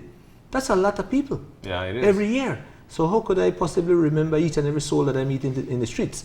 You know, and they would come to me and feel so good about themselves that they have stayed out for the last 5 years. And I feel good about that. Yeah, of course. Because certainly we had an impact on that person. Well, it simply means that the prison system worked for them. Absolutely. So they need to, you know, now they're somebody in the society. But it takes society to accept them for who they are and try to get away from the stigma and discrimination. Like I tell you, the perception is a thing. Well, and I think that's a good closing point. So we talk of what you're doing in the prison, and I think that having Dr. Sadowski here talking about what seems to be working and where you can strengthen, there's also looking at, once again, the integration issue. How important is getting something formalized? Because you can have a well-rehabilitated person, but once they come back out into society in the same environment that led them to go in, there are going to be challenges. Right. Yeah. Right. So what's the call on the wider community and looking at reintegration process? Well, in my opinion, it is based on the skills that they bring out of the prison whenever they come. So we'll go back to the trade skills. And then also, if it's addictions that led them to the crimes that they committed, it's also looking, did this inmate complete the ARC program? You know, that's a major milestone for inmates to be able to go through that program. They get a certificate. It's a milestone for them in them taking that step to overcome what led them there to begin with. So, as business owners in this community, I think those are things that should be looked at. Yeah, and when you say art, you mean the drug program. The I addiction wanna rehab be clear, center, yeah. Okay. Well, I think you have very interesting. You have your training coming up this week. We do. With the officers from Actually, the it prison. starts now. It starts now. Yes, okay. as soon as we reach back. All right. There may be a riot in here very soon if we don't go to that break. But I know you have a question, right? I do. And Yeah. I came all the way to Belize. I have one request. I understand that you sing opera. I saw it on television. Me? Yes. My and I was wondering if lady. you could close us in some opera, because I saw it on TV last night. Oh my God, are you guys serious? Yes. How am I supposed to do that? That's a spread of women. I know you're up to it. You're up to it. How did you know about that request? Somebody scandal him. Because it was on television, John. I watched it yesterday. Somebody scandal him, huh? Oh my God, Stephanie, you into it too? Oh Yeah. my goodness. All right, Henry's giving the countdown. There you go. So what am I supposed to do again? Just end the show with an opera voice. Oh my God, you guys are serious. Okay, we shall take that break and be back with good conversation. We'll take the break. We'll be right back. We've got much more coming up. All right. There you go. Good sport. You definitely.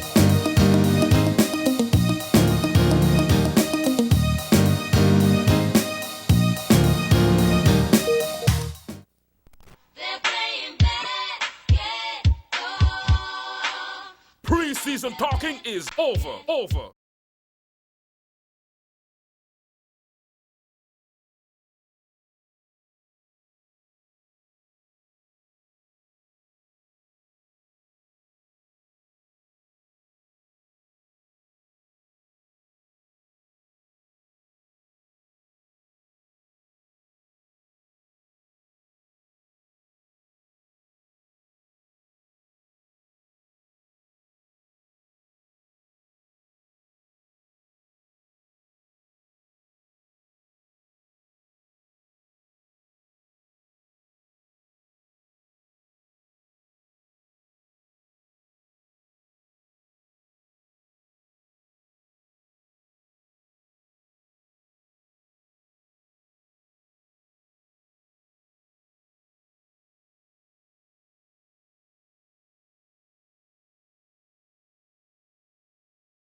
Welcome back to Open Your Eyes. No, I won't be singing you back in. Right? I'll be introducing. Unless you guys request. Oh my gosh. It is our final segment for the morning. As a matter of fact, very interesting international Lego competition that's coming up, and it's approaching very fast. And we are seeing some very, very wonderful work being done here. But we're not the pros. The pros are in. Jamie Usher, who is a principal at Belize High School, she is in with us. Marcelli Young, who is an IT teacher at BHS. And of course, we've got Fabiana Pedrini, who is in with us. She represents Plan Ceibal. Yeah. We got it correctly. Guys, good morning and welcome. Good morning. Good morning. It's so nice to have you in. This is a wonderful creation, complete with a flag. Yeah. Okay, so wait, we're talking about Legos. Well, Lego and robotics. Okay, all right. So first of all, we're here to promote our national tournament happening this Saturday. Okay. So Fabiana is our partner from Uruguay, and she's here as the national coordinator. So Belize High School is only hosting. We've taken the enormous responsibility. We have lots going on behind the scenes right now, but we've taken the responsibility of hosting this national tournament. And so Fabiana's job is to travel to all the partner countries, eight countries to coordinate their national. Imagine that's her job, right? She's like, I'm like, wow. So she's here coordinating. We're here hosting, and our thing is just to get this out to more people. So the first disclaimer is that it's not too late to get involved in First Lego League. Okay. There is a national competition happening Saturday. Primary, secondary level, what level? Primary school. Okay. Ages 9 to 14 is the demographic, and so part of our promise to you every time we come on the show, whatever exciting things we have going on, our commitment is to share.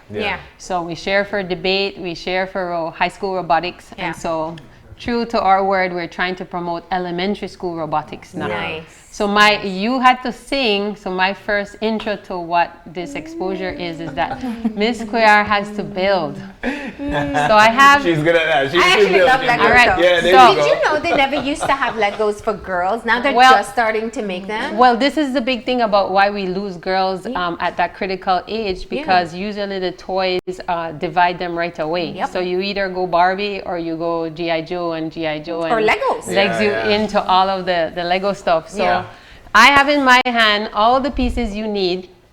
What am I making? Think about it now. A duck.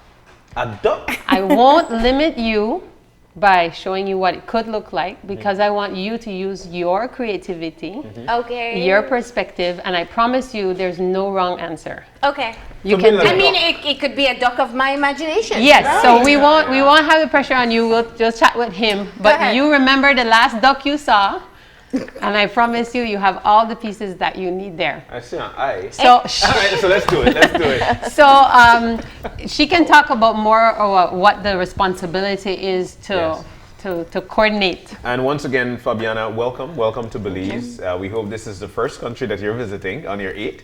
For this year. From this year is the second, from this season is the 4th. Okay, so tell us about it. I mean, it is a new challenge for education in our country, and I say challenge because that is what human beings love. We love a new challenge, and especially building Legos. Talk to us about it. So FIRST is a non-profit organization from the US with a goal to motivate students into STEM, in engineering. So this has been going for almost 20 years, and they... this is She's my proud of duck. that. There's duck. There you go. Duck is ready. And I what? You kissed it. I guessed it? You kissed it. Oh, you kissed it? Yeah. So we've been doing First Lego League in Uruguay for almost 7 years. And 7 years ago, Lego asked us to be the regional operational partner for Latin America to motivate more students here. Since the reality in US and Europe is not the same here, we need to be careful on how do we share things with the kids, right? As you said before, robot is only for guys, Lego is only for guys, so we don't want them to see that. We want girls into STEM too. We want them to show that STEM is fun. That's the main idea. So my role here is to coordinate the event, just let them know if they're doing everything great or not. But they're doing everything great. Yeah. And we've been traveling around the country, also speaking with all the teams and getting to know what First Lego League is. Yeah. So the kids, each August, as she said, we have a different theme. This theme this year is City Shaper, so they need to, they have 3 evaluation rooms on Saturday. The first one is Innovative Project, so they need to come with a project, they need to define a community and find a problem within that community related to the theme and try to make a new solution. Wow. That it has to be real. That's So- the first. That's the first. Yes. The second. Yeah, go ahead. Second room, they need to design a robot like this one or bigger one. Yeah. This That can has look very to different. be programmed and has to do autonomously at least as much as mission as they can in a robot field, build it with Lego in 2.5 minutes. So they need to build a robot and they need to program it. In 2.5 minutes. No, No, to do 2.5 a minutes, course. they have to do like a lot of missions, but they have at least 8 weeks to do it. Oh, okay. All right. So this is like we, in the rooms, we're going to evaluate the process of the kids during those 8 weeks. Yeah. And then they have the So that's third- building and programming. Yes. Yeah, Okay. that's the second phase. So that's the second. Third? And they have to strategy to see which missions they need to do. And work along with other kids. That's too, right. Yeah. Yeah. Good. And then the third room is core values. So we want them to know how to work as a team. We want them to know how to work with others, with the teachers, and with the community. So teams need to do community work too and spread the word that STEM is fun. Yeah. And trying to inspire and motivate more students to get involved too. How do we put Belize High School up to a challenge of Legos? I mean, this is not the first time we've heard about it, but why work there? Every other school curriculum, you don't hear about Legos. Well, it's not so much Legos. To me, Yeah. it's just about expanding the opportunity. So our big motivation in terms of pioneering in this field, science and technology and STEM, started a couple years ago when we started investing our time in, baby steps towards where we are now. Yes. But really the opportunity that we had with FIRST really opens the doors, because once you buy into FIRST, you understand. And I think for me, the biggest block is the core values that sells you on FIRST. So they have trademarked words like cooperation. Cooperation means that you're learning from each other as you compete. So you're not really figuring out how just to beat someone. You're figuring out what can make you better by what they brought to the table. Wow. Yeah. So there are no losers because everybody brings something different. So Yeah. Marlene's duck is absolutely correct. Yeah. Quack, quack. It might not stand up, It's but you supposed get... to float.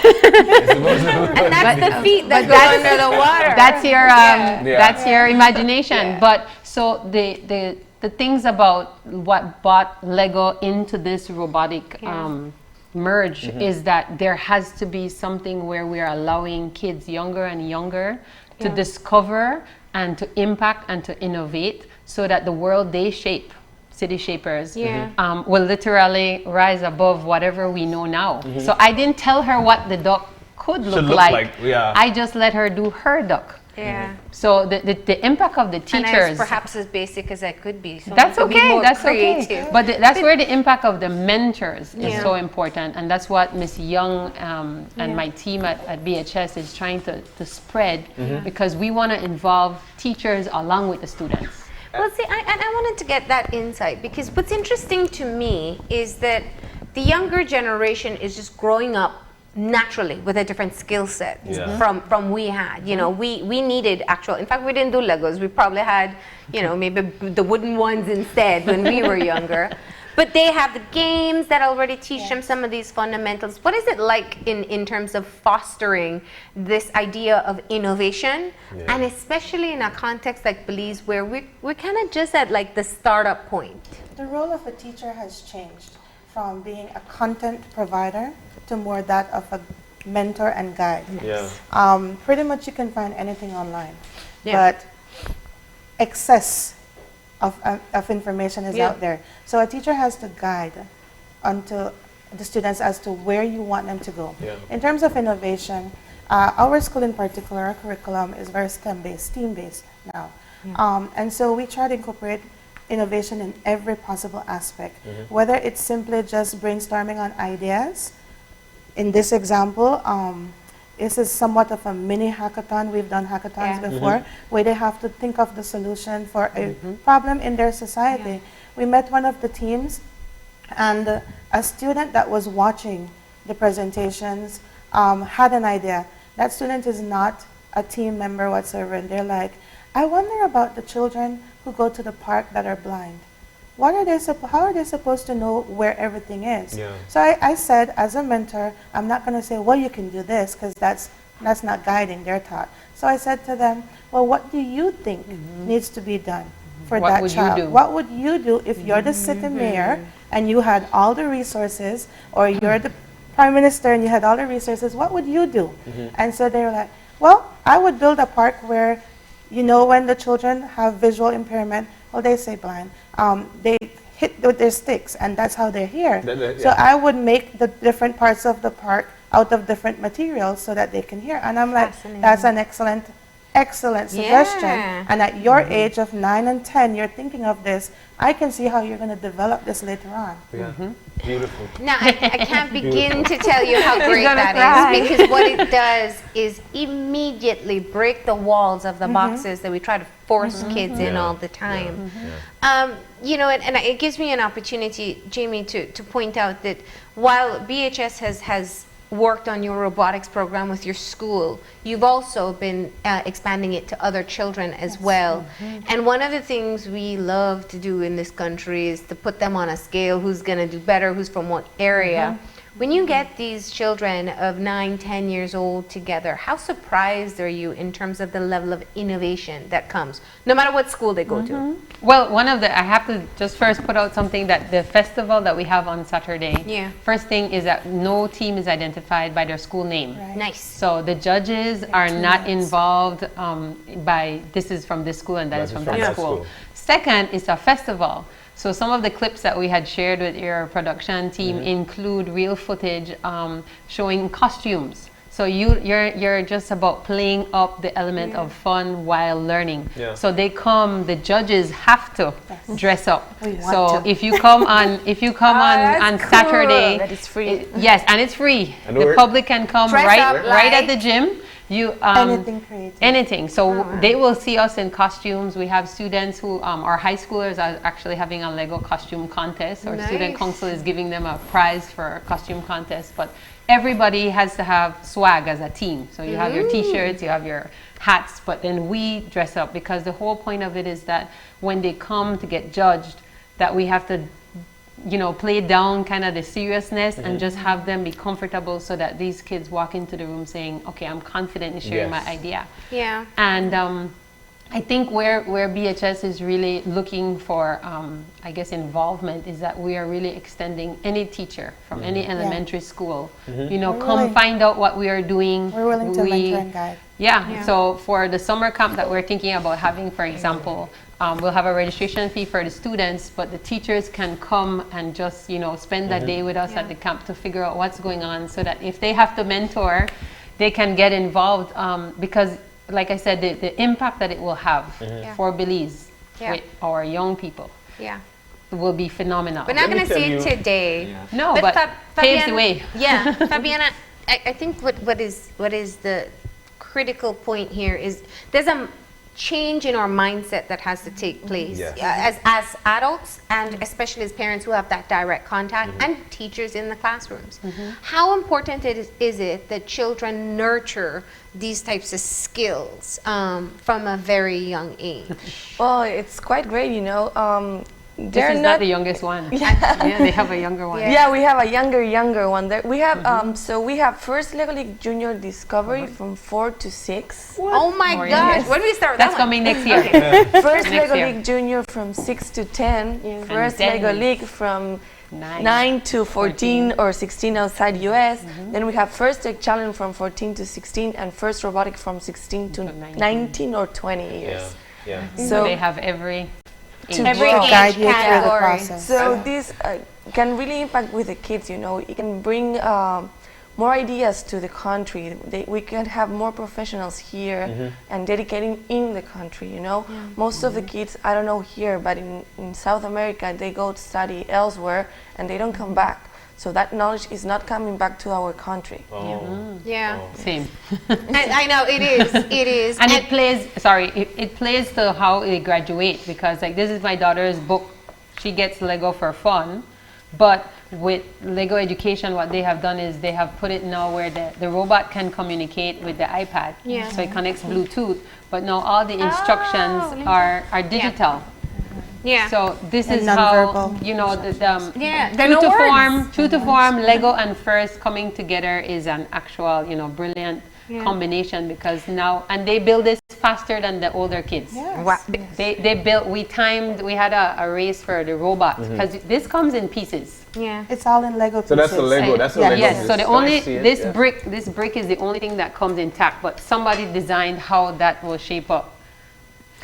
See, and that's what I was joking about earlier, because now that I see the book, I realized, so there is a Lego line for girls, and it's actually, I don't know how long it's been around. I clearly just discovered it recently. But I know when we were growing up, it was the boys that get the Legos and the girls that get the dolls.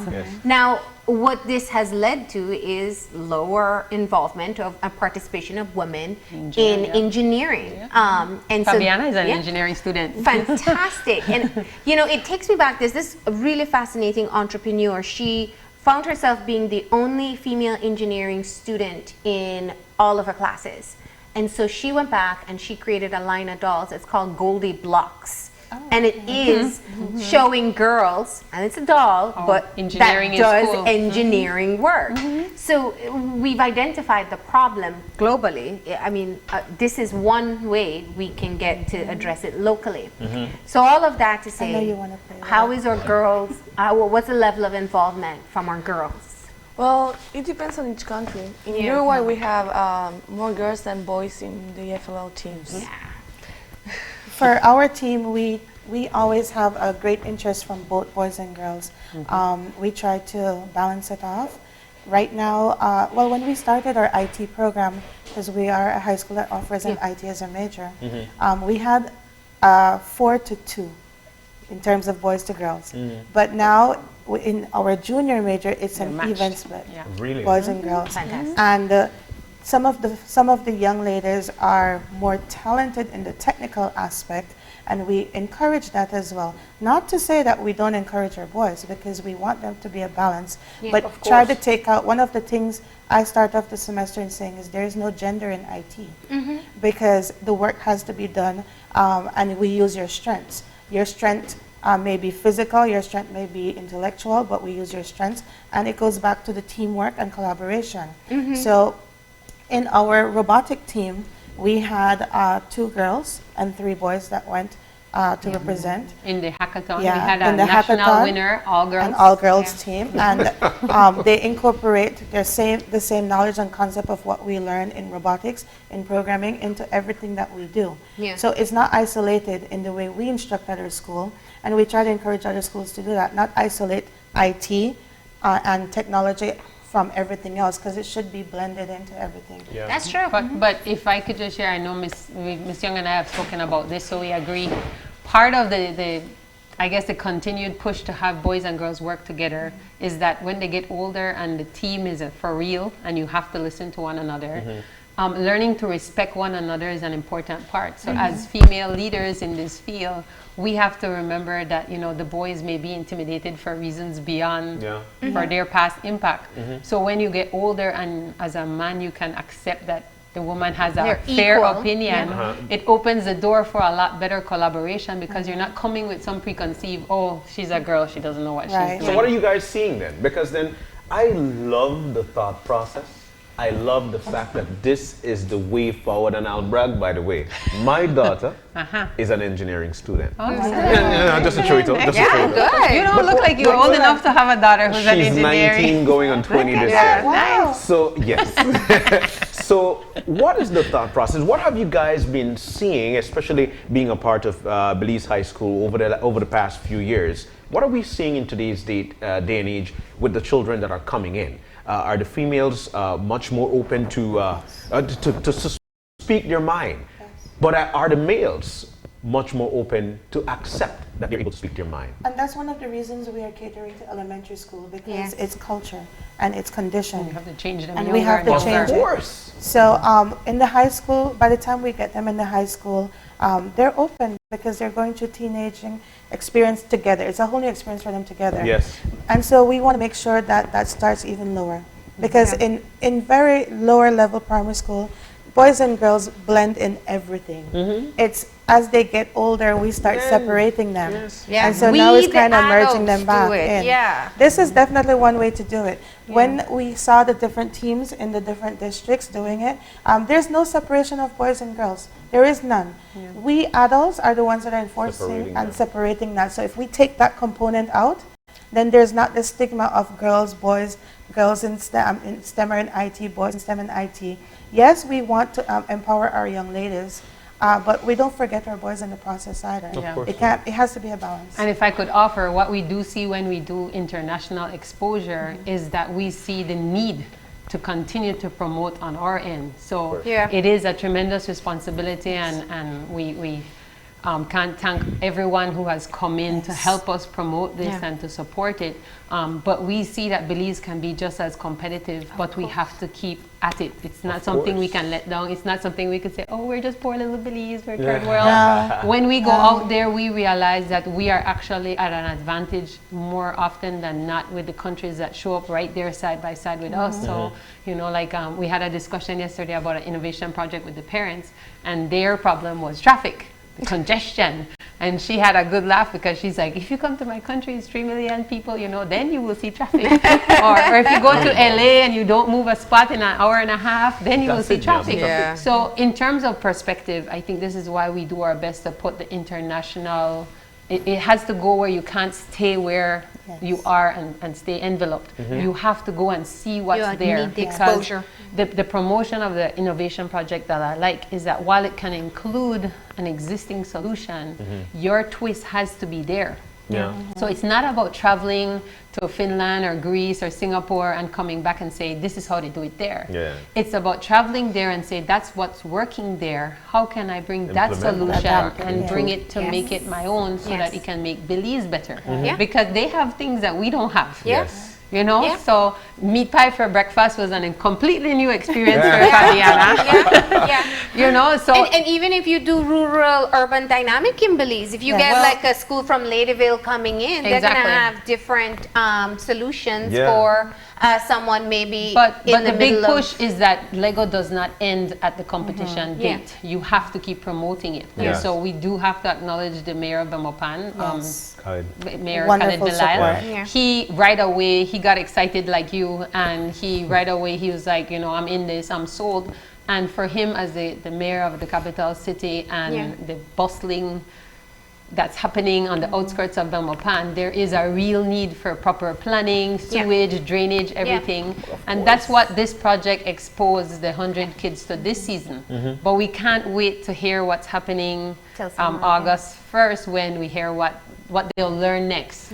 So we will keep this learning going, and like I said, if you could promote our summer camp exposure that we want the kids to come and learn about city in preparation. So if they haven't been to the summer camp, this Saturday is the best opportunity to get their first exposure. Come now, you're talking about you still have space for participants, right? For August? No, for Saturday. Oh, no, the teams have their kits. They have to build an entire city. They have to program the robot. They have so how many participants do we have? We have 100, right around 100, 90 to 100 kids participating. 9 to 14, So they're coming Saturday with their swag. Are we only doing Belize City? No, there's 4 teams from Belmopan, 4 from Belize City, 1 from San Pedro. And then outside judges-wise, we have St. Martin de Porres sending a judge. So they're in it. They're on the outside, but they're in. And Hummingbird Elementary is sending a teacher to be an outside judge. And then we have a sponsor. So we're hoping, like I said, we have limited participation this year. We're trying to blow it up a little because our number is 15 for season 2. We want 15 teams from Belize. What time do we start? About 9 a.m. is the judging, but that's closed door, so the public can come to see the robot games in the afternoon about 12:30. You could come over to the gym. There's no charge.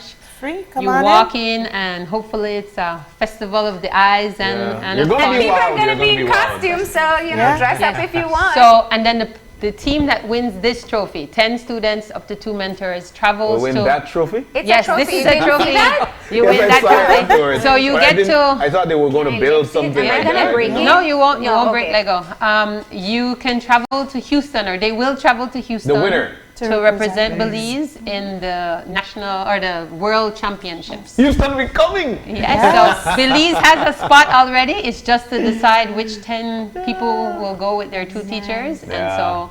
We are very excited. Like I said, Belize is on the map. We have to say we're not the last for this region. So we're good. Now, Excellent, you know, excellent. how do you judge these types of competitions? What are you looking for? Yeah, what do you look for? I'm looking for fun. Yeah. I'm looking for sharing the experience between the kids and for them to be motivated to come next year and to inspire more kids to be involved with it. Yeah. Because if we do it right with these 10 teams, next year maybe we are not having 15, we're going to have 20 maybe. Yeah. Because we are depending on these kids to have fun, to learn, and to tell his classmate or his friend, hey, you know what? This is fun, you should do it. Yeah, perfect. And it's robotics and Lego. So you're so building put your coding. duck on top of the robot, and that's what you get. Oh yeah, it goes you get for a ride. iPad, you get robot, you get Lego, and you have to solve a problem in Belize. Wow. Fascinating. Perfect. So some of the footage, I don't know if it was playing. Yeah. Yes, it was. Yes, it involves was. things like moving around the city. So you have to release the wheelchair swing. You have to put the block on top of the tree. You have to clear the traffic jam. So the robot, the robot flips up the traffic. If only it were that easy. Flips up the traffic bed so it can go down. Oh my God. And they only have Innovation 2.5 minutes. So I promise you, you will get the excitement of a football game. Yeah. But it's a sport of the mind, and that's a trademark of FIRST. It's to excite you academically. And everybody wins. That's the important thing. Everybody wins. It's a free event. Yes, Free it's event. a free event. Okay. Event. Yeah. And you could go on down there at about 12:30 and see what they've got. 12 for Yeah. And everybody want dolls up. Everybody want Yes. next Yes, we are. We would you know, love for elementary school, primary school children to come on over and see firsthand, touch the Lego, get the interactive session with it. Yeah. We're also going to have our robots that we have been doing at the high school on display for demonstrations, so the children can also enjoy working along with the robot as well. And we have a little MBOT competition that we're doing during the lunch break for pure entertainment. So that's a different little robot that we use in our robotic program for younger children as well. And so it's just going to be fun as it relates to STEM innovation. Yeah. Can I just share that the exciting information for this year is that FIRST has partnered with Lucasfilms. Yes. And so Lucasfilms has now offered internships to kids who are in FIRST. So you can go, and I think they build a part of the park, and the they've been park participating at in the Disney. movie. And they can participate in putting together. And now they're offering internships. Yes, so so many Belizean opportunities. students, have access to that now that they have. And once you are in FIRST, you can apply with different college for Scholarships. scholarship. Yeah. That's it. Yes, so you can put FIRST on your resume, and it's something that's identifiable. Sweet. So the school knows about FIRST. Yeah. FIRST is big in the U.S. The FIRST, like I said, vibe is growing across the world, and so we are happy to be another red dot on their map. And so Nice. let's do it, Belize. Perfect, man. And Great so job, guys. the competition will be yearly. Yes. Yes. Yes. All right. Actually, for this year, we get double because, we have the national tournament Yeah. Saturday, but then Yeah. we have the release date of the team August. So we hope to have registrations by August so that we can get you the kit and you can have a longer window to build, program, and then when we have the competition, tight race. All right. This is so nice. definitely nice, an nice. opportunity to take the kids out to experience something new if they've not been exposed to it before, and even if they just if they have had some exposure, take them out, let them see what the others are doing, and sign up for The summer camp the summer and for camp. next season. All right. Alrighty. Thank you. Thank you guys. too. Thank you so very much. All right, we're that going to was an take that excellent one. break. and we'll come back with our wrap-ups. Please stay tuned.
And we're back. Yeah, we had a wonderful time this morning for a Thursday. That was lovely. We had a great conversation with Father Brian Christopher of St. Martin, the poorest parish, on his perspective on the Equal Opportunities Draft Bill. Yeah. And that was excellent. That was a good conversation. Yeah, I think it's we have to get different perspectives on this issue. I know that there's quite a bit of different views in the Equal Opportunities Bill, and I appreciate Father Brian coming in and sharing his thoughts. I think it's interesting the way he put it into perspective. What I hear very clearly is there's no need for all the aggression, and you can have different views. It's just a matter of finding first what you have in common, what you agree with, and moving from there. So, definitely. As we know, the consultations are ongoing. Do remember that they are accepting comments and feedback until January 31st, which is the end of this month. So you got to get those comments in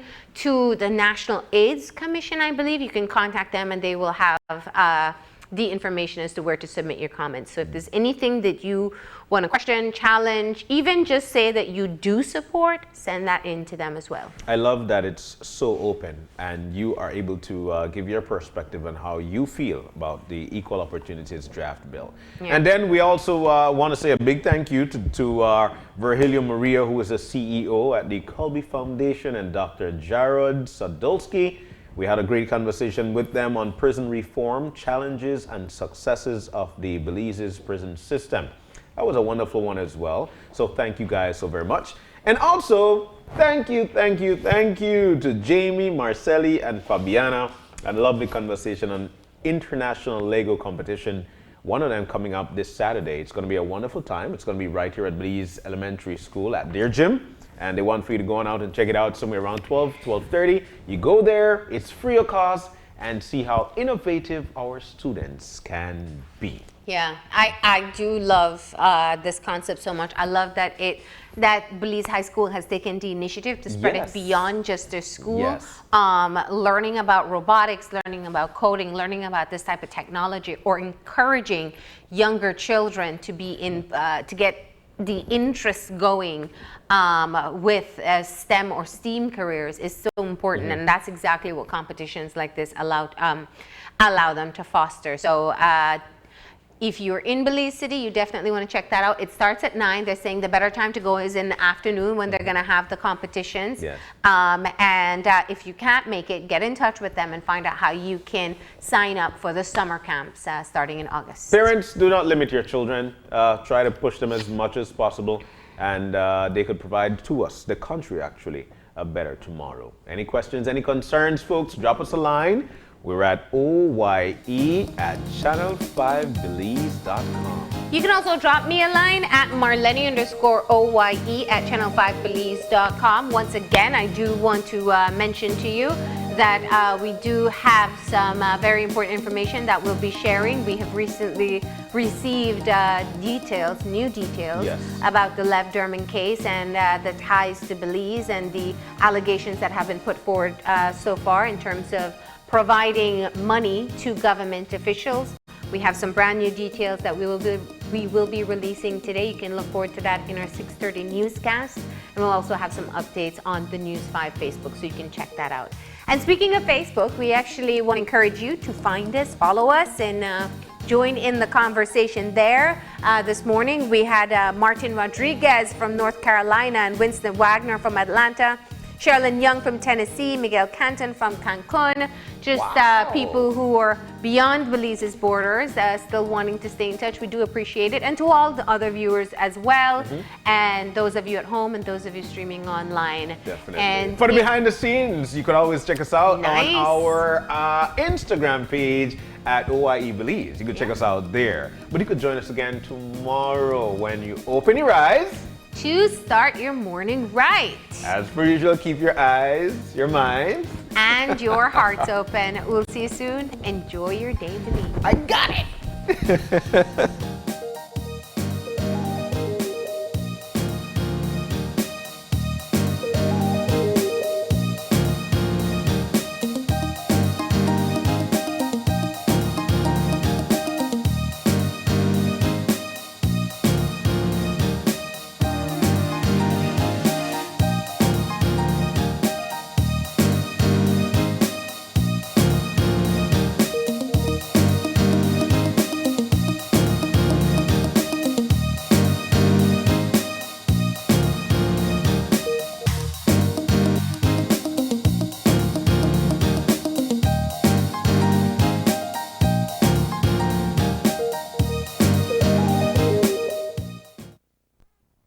Open Your Eyes was brought to you by the Belize Bank. Our country, your bank.